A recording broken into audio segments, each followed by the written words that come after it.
another video। अच्छा आज हम पढ़ना करने जा रहे हैं यूनिट नंबर 2 लॉगरिथम्स एक्सरसाइज 2.2 और उसका क्वेश्चन नंबर 3 जो कि इस एक्सरसाइज का लास्ट क्वेश्चन है। ठीक है, तो ये क्वेश्चन की तरफ चलते हैं। अच्छा क्वेश्चन नंबर 3 है find the value of x in each of the following. वो कहता है आपको एक अननोन वेरिएबल दे दिया x log to the base x। ठीक है, आपने इसका अननोन फाइंड करना है, मींस कि आपने x फाइंड करना है। ठीक है, फर्स्ट पार्ट हमारा ये।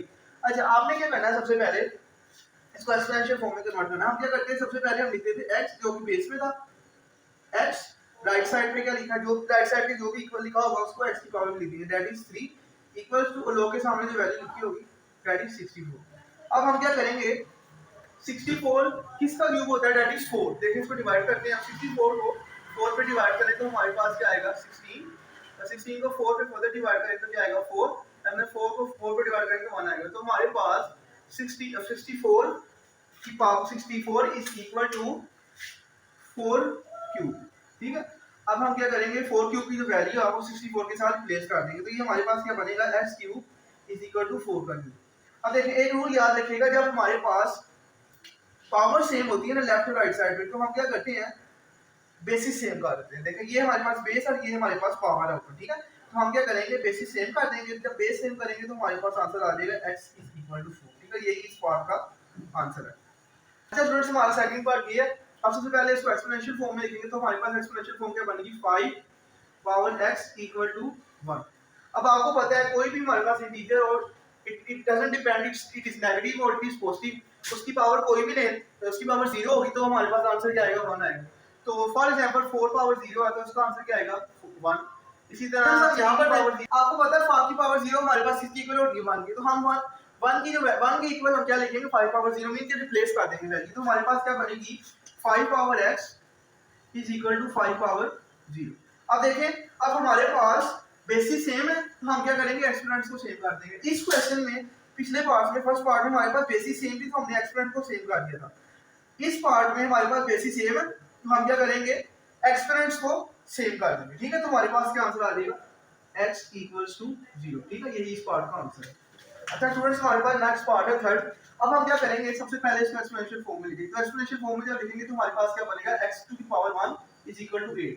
अब आपको पता है कोई भी इंटीजर हो इटसेल्फ उसकी पावर क्या होती है हमारे पास 1 देखें ना, फॉर एग्जांपल 2 है 3 है तो इसकी पावर क्या होगी बाय डिफॉल्ट 1 होगी। तो इसी तरह 8 की जो पावर है वो हमारे पास इस वक्त क्या है 1 है, तो हम यहाँ पर 1 लगा देंगे। अब देखें हमारे पास एक्सपोनेंट सेम हो गए तो हम बेसिस को सेम कर देंगे।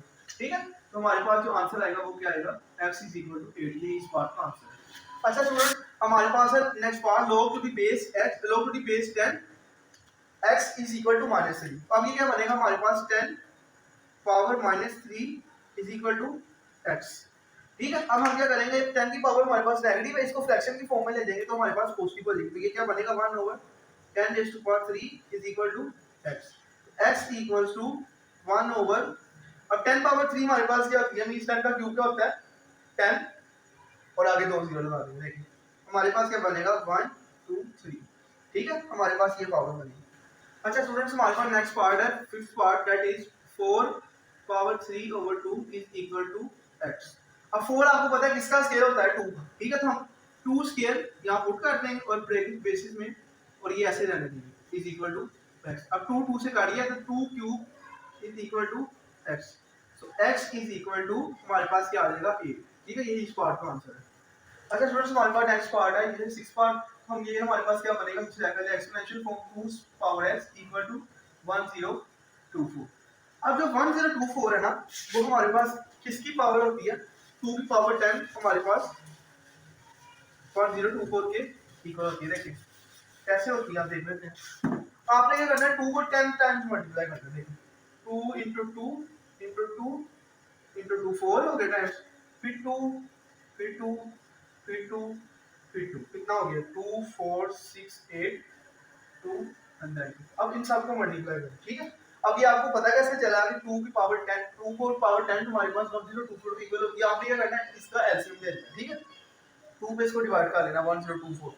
ठीक है, तो हमारे पास आ जाएगी 2 की पावर 10। ठीक है, अब इसको मल्टीप्लाई करते तो क्या बनेगा 2 to the 4 to the 8 to the 16 to the 32 32 into 2 64 128 256 512 and then 1024। ठीक है, तो हम ये सारा रफ कर रहे हैं। ठीक है, तो हमारे पास क्या बनेगा 2 power x is equal to 2 power 10, ठीक है 1024, ठीक है। अब देखिए हमारे पास बेसिस सेम होगी तो हम क्या करेंगे एक्सपोनेंट्स को सेम कर देंगे, ठीक है।